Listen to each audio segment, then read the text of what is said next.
Welcome to the Learning Curve with Castell, with me, your host, Castell. Today, I am honored to be joined by Dr. Becky Beaton York, a licensed psychologist, educator, speaker, and founder of the Knowledge Tree, now proudly part of the Summit Professional Education family. With decades of experience helping both clients and clinicians heal and grow, Dr. Becky's work is a beacon for anyone navigating the emotional weight of caregiving. As we celebrate Mental Health Awareness Month this May, we'll talk about burnout, resilience, and why staying connected to our deeper purpose is the ultimate antidote to exhaustion.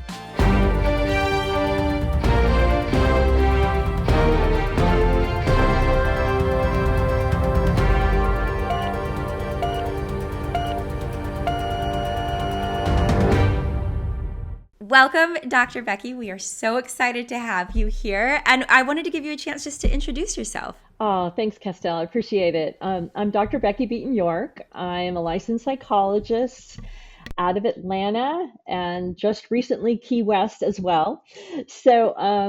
We're in the transitioning down there, but we're not quite there yet. And I've been practicing for about 34 years. I started out in solo practice and a group practice, and now mostly I teach and mentor other therapists. So thanks for having me. So, you've witnessed the journeys of thousands of clients and clinicians throughout your career. Was there a moment, and I'm sure it'll be hard to pin it down to just one, but where you felt personally that burnout was creeping Oh, in? yeah. And if so, how did you find your way back to inspiration? Yeah, I've had, I would say, at least three serious burnouts in my career. Um, so, um, in, I definitely knew that I just had no zest. That's what I call it. I have no zest anymore. Like, I just don't want to do this. I'm not excited about doing this. It feels like drudgery. I've even had times where it felt like it was traumatic. Like I just heard too many stories that I couldn't hold them all anymore. Yeah. And so for something like that, how do you discharge that energy? Where do you put it? I think the first time first real burnout was I had finished all my coursework in my doctoral program, and I was also working sort of part time, but probably way too much for what I should have been doing while doing a doctoral program. So I was working in the field also. And what happens with a lot of young clinicians is when they first start out, they get the worst clients. And I don't mean to be say that that sounds kind of bad, worst clients, but the hardest clients. So they're really, really hard. And I was working for an eating disorder clinic, and I had all my clients had just had so much trauma in their background. And I was just holding so many stories. And some of the stories I will never forget. They're still etched in my brain. And I was about to go on my internship for my doctorate, which was my final stage, other than defending my dissertation. And I just really thought, I don't think this career is for me. I can't do it. I can't hold it. And so I had 6 months off between finishing the coursework and starting the internship. And I quit my clinical job, and I took that 6 months off, and I built a rock wall for a garden. And I took a Oh, landscaping class and built a wall. oh, And wow. I didn't use any mortar of any kind. I just used mud. So I just had my hands in the earth and quiet time or music, and I built this wall. And it restored me somehow. That was the hardest burnout I had to come go through. And then I got to a university setting, and I saw university kids for my internship, and they were they were just so much easier to treat. And they just didn't have, a lifetime full of trauma, you know, most of them. There was a few sprinkled in there. And they learned quickly and they improved quickly. And I thought, okay, I can do this. I can do this. I just can't take on too many trauma clients at one time. So then I would limit myself to how many trauma clients I took on. And then when I ended up going into private practice and then started a group practice, decided to specialize in anxiety disorders. And anxiety disorders are very easy to treat if you use the proper um, treatment methods, which really is exposure and response prevention, which is you help somebody lean into it and learn that they're resilient versus try to relax it away.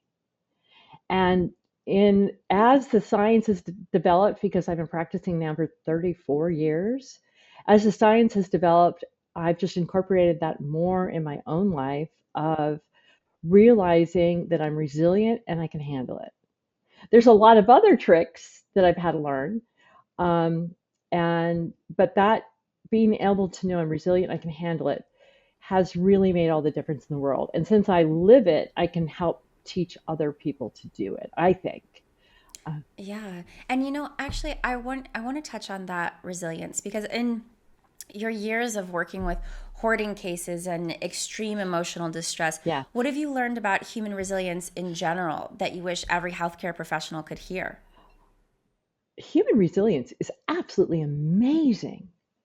It is just astonishing to me the things that people can live through and get to the other side of.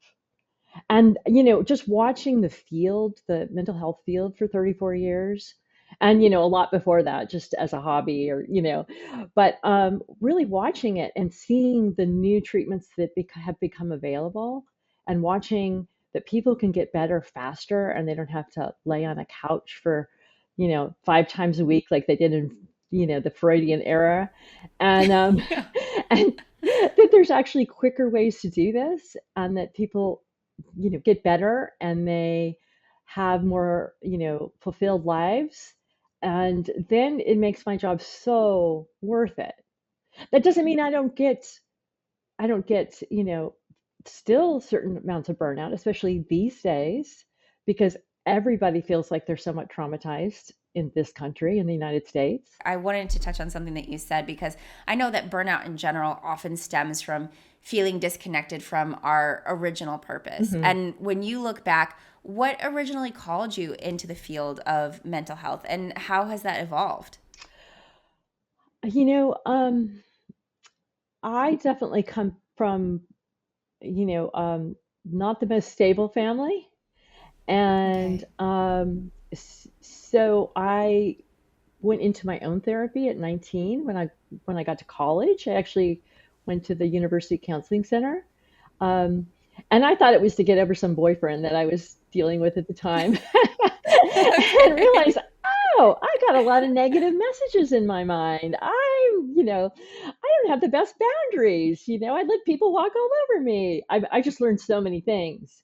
And it changed my life so much that I wanted to do the same for other people.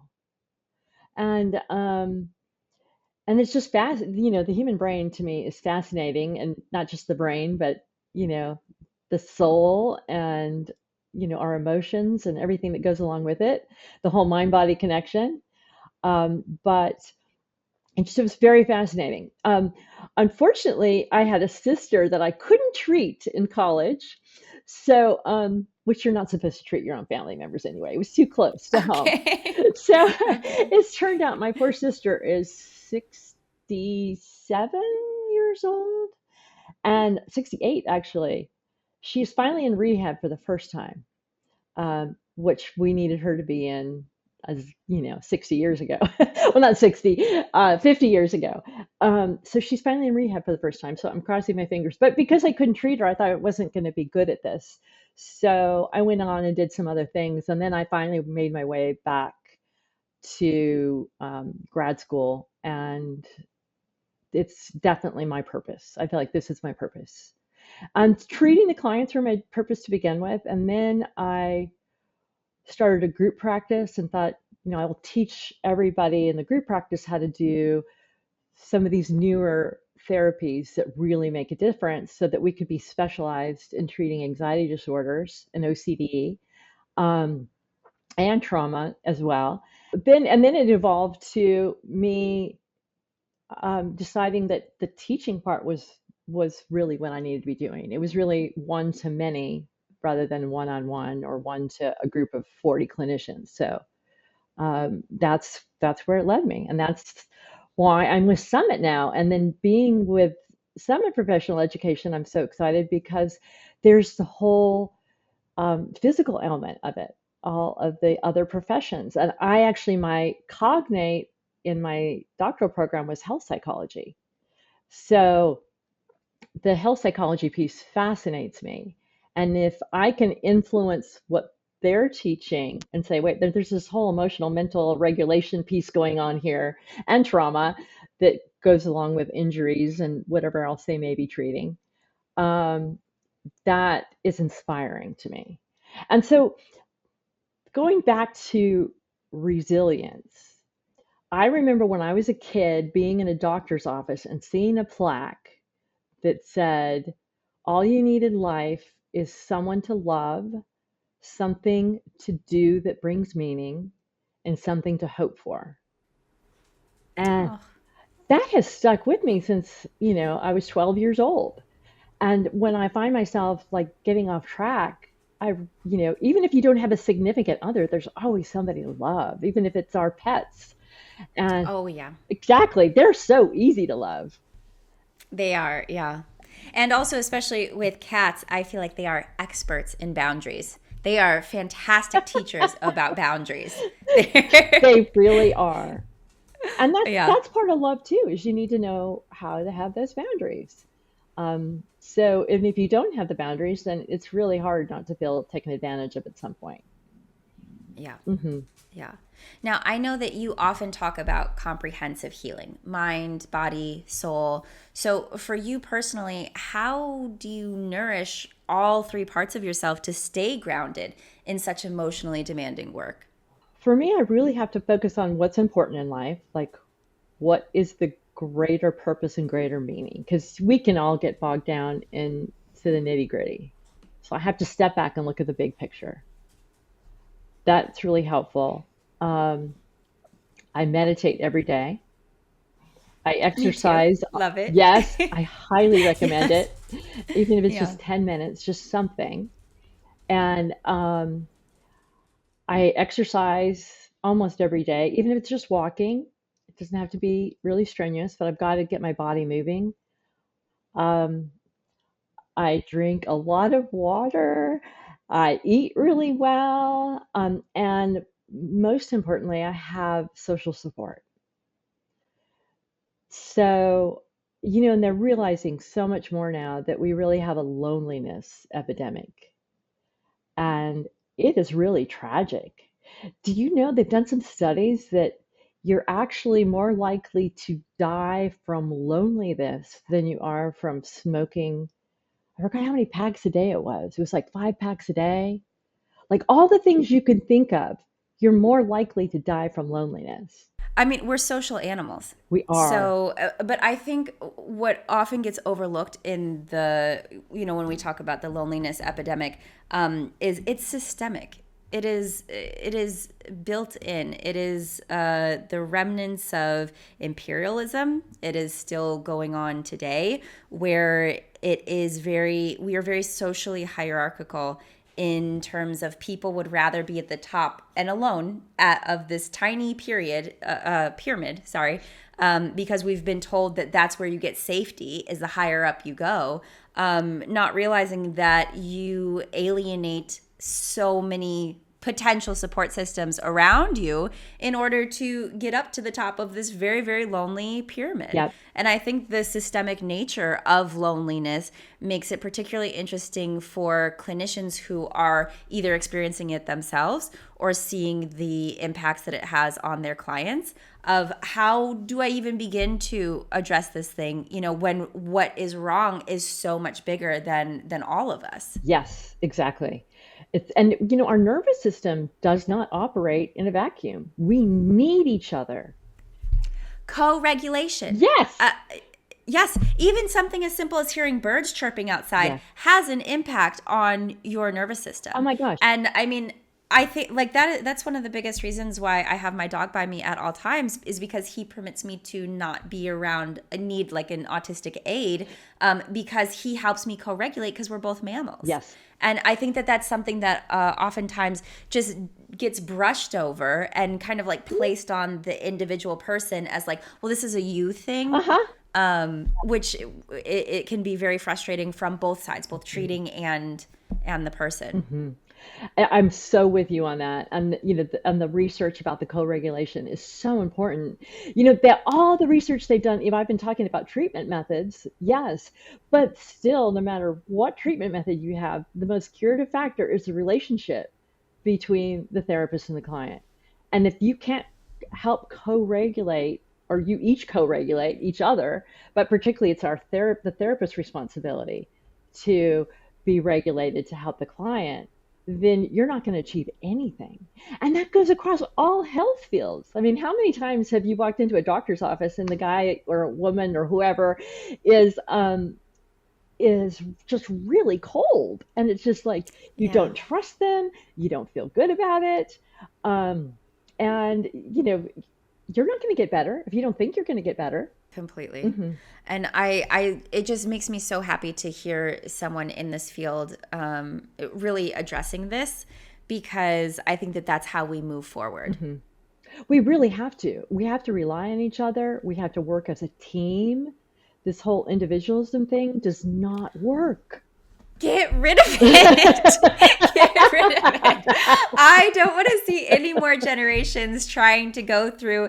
Basically, are we allowed to say Squid Games? I don't know. But like the Squid Games have, I don't know, maybe, and I don't think we're allowed to say Hunger Games either. I don't, if it's like brands, Yeah. but I don't want to see any more generations going through this like competition based model for acceptance. Hmm. If you're somehow the best boy or the best girl, then you'll be accepted and safe. And I mean, it's just been proven wrong time and time again. And it really has ripple effects out to everyone. And that's why I think you are such an inspiring case too, because I know the knowledge tree was born out of a desire to inspire growth, not just clinical skill. And so, what does personal growth mean to you now after decades of mentoring others? Oh, well, what in a past life, I was a flight attendant. How did you get from there to here? And Well, first of all, I'm going to finish the thing I was saying is that you've got to put the yes, oxygen mask on yourself first. Because if you don't put the oxygen mask on yourself first, you cannot get it on anybody else because you'll pass out or have hypoxia, and then you're not capable. So you got to do that part. And but in terms of answering your other question, is so when I got out of undergrad, I decided to go ski for a couple of years, and waitress. love it, love it. And then, because I put myself all the way through, so I was burned out. There was another burnout. This is before being a therapist. I was totally burned Okay. out after college. I was just like fried. So moved to Lake Tahoe, became a skier and a waitress, and did that for a couple of years. Took a trip with one of my waitress friends to Boston from California. I'm from California, and we sat next to a Pan Am flight attendant, and which doesn't exist anymore. So I think we can say that name. Um, Okay. No one's going to get mad about their brand so being represented. and she had just been to Paris and Rio and all these places, Ah, and so it's really funny. My friend and I both became flight attendants after that trip, after sitting next to her. that is So my that friend is got so hired by cool. one airline, and I got hired by another, Yeah. and then I did that for 7 years, and so I did it for 4 years, just that, and then the last 3 years of being a flight attendant. So I was a flight attendant for 7 years. The last 3 years I was working on my master's, and then once I got accepted in the doctoral program, then I stopped flying.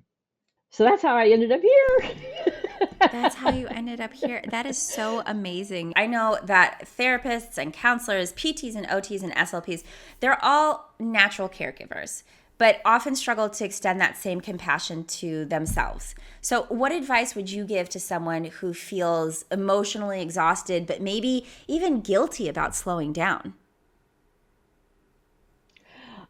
I think it takes a lot of work because most of it has been trained into us since childhood in some way or another. We're the caretakers in the family. We really are. And so we go do it for a living. And so I think we've got to really focus on our boundaries. Like, does this feel good to me right now? Is there something that feels, like it's just a bit too much? Um, and then and making sure that we set those boundaries with other people, that they don't take advantage of it, because people just instinctually do. It's like, oh, that person will do that for me. Oh, okay, I'm going to ask them again and again and again. So that's one thing. And then I think that we got to carve out time for ourselves. We just have to. I mean, I actually do better if I like schedule it, because I kind of, go wherever the wind takes me at times. So if I don't have it scheduled, then, or like some kind of a system in place, then Mm. I'm less likely to do it. So meditating for me has to happen before I go to sleep. And then it helps me go to sleep more easily too. So it's just part of my ritual. Um, my exercise has to happen in the morning, or it's just never going to happen the rest of the day. Yeah. I've seen it too many times. Um, and being able to find some place to go back to seeing the big picture, and really thinking about my soul's purpose. And if I can't take care of my own soul, then I'm not going to be able to fulfill anybody else's needs. And so I've got to figure out a way to do that, which goes back to the whole, um, like a flight attendant, you put the oxygen mask on yourself first before you can help anybody else with their oxygen mask. And Now, yeah, go ahead. I really want to talk about the soul here, and also kind of bring up a little bit what you said about almost like your rituals. So, what practices or mindsets or rituals have helped you maintain authenticity in an industry that sometimes feels overwhelmed by bureaucracy, productivity metrics, and even vicarious trauma? So I think that it was the first part of your question. What do I do? What do I? What like practices or rituals or mindsets kind of help your soul maintain its authenticness? Um, to me, if I'm not authentic, it takes so much more work. And there's actually research on this. So if you have to Ooh. pretend like you're feeling better, um, it's or you pretend you're happy or everything's okay, it's actually more emotional labor. So, which we initially started talking about burnout, so that will make you more burned out if you have to act like you're feeling better, pretend that you are, really caring about somebody when maybe you really don't have the capacity to. You're going to just burn yourself out even more. Um, so I have to be authentic because it's so much easier too. Really, it is. I'd rather just, admit my faults, or say, I haven't, you know, I don't have it all together. And I think for me, clients and other therapists really appreciate that. Like, I was coaching some therapists the other day about how to set their fees. And I shared with them that I used to say, this is my fee, comma, is that okay? And that I had to learn to put a period at the end of the sentence. This is my fee. Ooh. This is my fee, period. Yeah, because I wanted to make sure everybody was happy. Are you okay with so um and they all said, they're like, "Really? You, Becky? You had to do that?" And I was like, "Oh my gosh, yes." Like this whole journey to age 60 has been, constant therapy and refining and learning and growing, and I just, and there's always something else to do around the corner. Um, Right. and we tend to connect with each other more on our own vulnerabilities than we do on, I've got it all together, come, check me out. And, Yeah. one of them said in this Yeah. meeting, this is like last week, one of them said, well, if you could do that, then, it means so much that you shared this with me, because then I feel like I can do it too.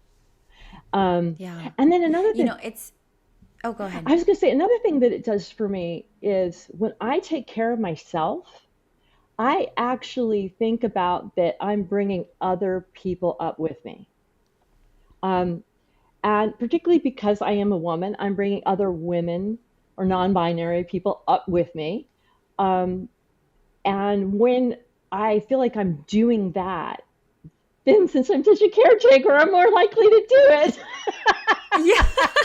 I gotta take care of myself because other people look to me for guidance, and Yeah. so and then I'm taking the energy of my soul and moving forward and becoming all that I can be, so that other people can come up and do it too. And I want to pull them with me, because that's I what makes it meaningful. Yeah. And actually, I loved what you said about connecting with people over your vulnerabilities because in our last episode, we had Erin Mahoney from another one of the Summit Professional Education family members, NFPT. And she was telling the story about a gentleman who did not look like your classic idea of a personal trainer. And he was so successful because people felt like they could come to him as they were, as themselves, not like the intimidating, oh my goodness, my personal trainer has a six pack, And so I think that that is something that really kind of transcends a lot of different fields. Just truly having the courage to show up as exactly as you are. Hmm. It sounds cheesy, but I think it is critical to care Hmm. on both ends. Hmm. And if you personally could wave a magic wand and change one thing about how we care for caregivers, therapists, trainers, clinicians, what would it be? If I could wave a magic wand, it would be community. Oh, I, excellent answer. Excellent It answer. would be. I mean, that's part of the reason why now I work with other therapists. I train them, I mentor them, I coach them, is because I want there to be a community. And and like right on the webpage about us, it's like, what do you want to see? What do you want us to teach you? What do you need to talk about? What can we bring to our community? This is our community. Tell us what to do. And I mean, I just had somebody over the weekend actually text me and say, could you please do a workshop on how to handle the political climate?